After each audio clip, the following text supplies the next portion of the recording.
Totoo din po ang sinasabi ni Orly Gutesa na nag-deliver siya sa Malacanang nung siya ay nasa Senado. Ang nag-deliver papunta sa bahay nila Pangulong Bongbong Marcos at Speaker Martin Romualdez mag-insert o magpasok ng 100 billion worth of projects sa BICAM. Sana po ay hindi nila ako mapatay bago ko mailabas ang lahat. Ginawa ko lang ang utos sa akin, pero ngayon, handa na akong harapin ang lahat. Ginagamit ng administrasyon ang buong resources ng bansa para tumahimik ako. That he will shoot me if I will talk. Gagamitin ako bilang panakipbutas sa kanilang kampanya laban sa korupsyon. Hindi na ako mananahimik, ilalabas ko ang lahat ng katotohanan. May resibo, may ebidensya, at may pangalan. Again, I informed the Speaker and asked clearance about the instructions ng Pangulo. At ang sabi niya, wala tayong magagawa.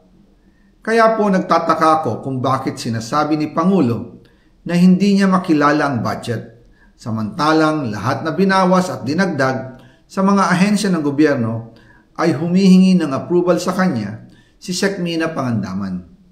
Bago namin ginawa o tinapos ni Senator Chis Escudero during the BICAM.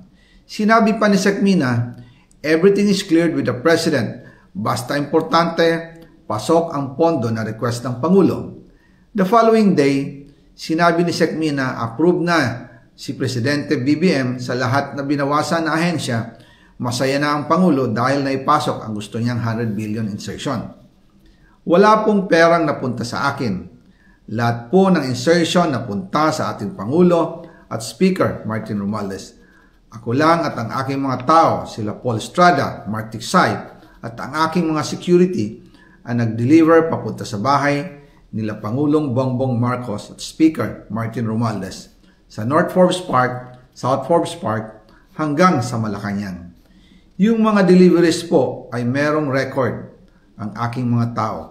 Totoo po yung sinasabi ni Orly Gutesa na nag-deliver siya sa Forbes Park. Totoo din po ang sinasabi ni Orly Gutesa na nag-deliver siya sa Malacanang nung siya ay nasa Senado. Para mapatunayan ang mga litrato na deliveries ay ilalabas ko po together with this video.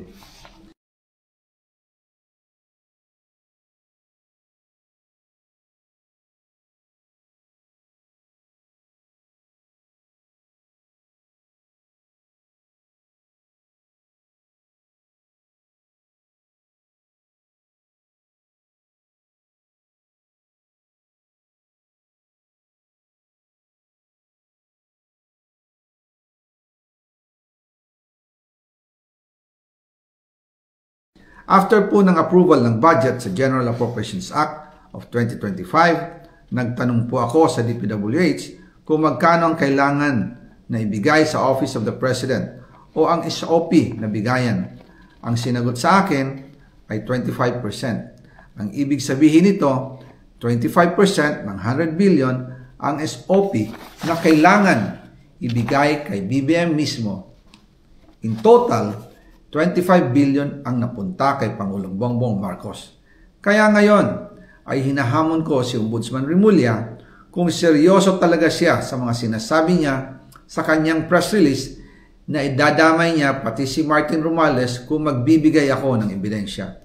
Patunayan niya ngayon ang pronouncement niya.